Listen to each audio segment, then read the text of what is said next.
What's up, guys? Hope you're all doing great. So, imagine this, it's the middle of the night and you hear someone breaking into your home. So, instinctively, you want to protect yourself and your family.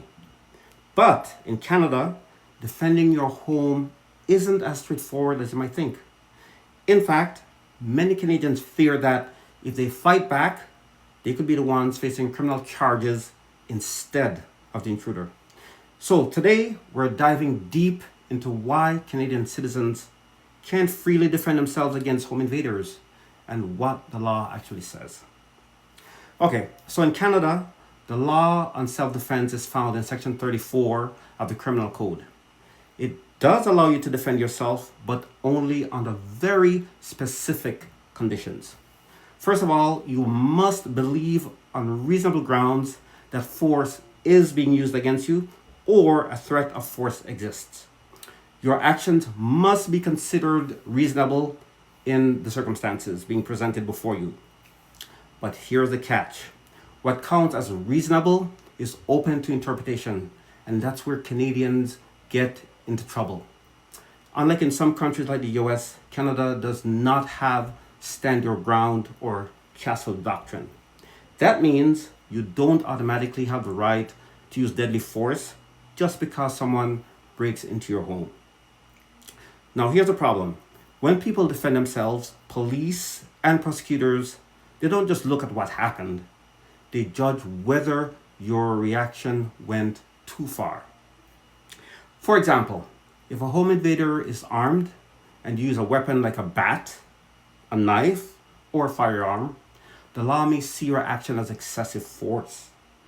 Even if you are terrified, the court could argue that you should have used a lesser response. This means that as a Canadian who punches an intruder might be fine, but if they knock the intruder unconscious with a heavy object, they could face charges like assault, causing bodily harm, or manslaughter, or even murder. That is why many Canadians feel trapped. Damned if you do, damned if you don't. There are actually some real cases that highlight this issue. For example, in Saskatchewan, a farmer, Gerald Stanley, he was charged with second-degree murder after shooting an intruder on his property in 2016. And again, in Ontario, a homeowner, Ian Thompson, fired warning shots at masked men firebombing his house. Instead of the attackers, he was charged with unsafe use of a firearm. And also in Lindsay, a person just got charged because he injured an attacker, with a knife. These are examples that send shockwaves through Canada. The message is clear. Defend yourself too strongly, and you could end up in prison while the criminal walks away. This raises a heated debate. On one side, people argue stronger self-defense rights are necessary. Citizens shouldn't be punished for protecting their lives. On the other side, critics warn that loosening the laws could lead to vigilantism or even more violence, especially involving firearms.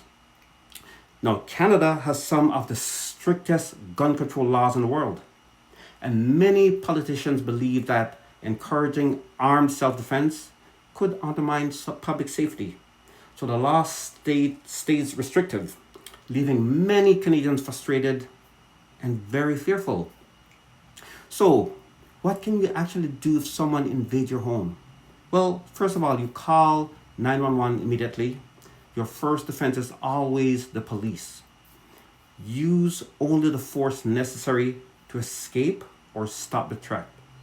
Avoid chasing or punishing the intruder. Courts will see that as crossing the line.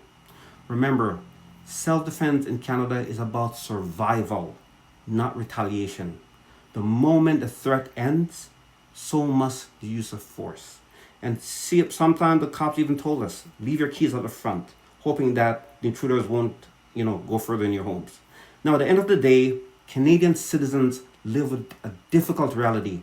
Protecting yourself could mean facing the very justice system you thought was there to protect you.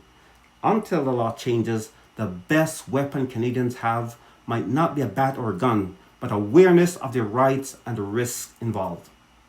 What do you think? Do Canadians have stronger self-defense rights?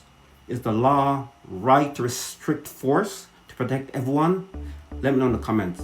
Please remember to like, share, and subscribe. Thank you very much.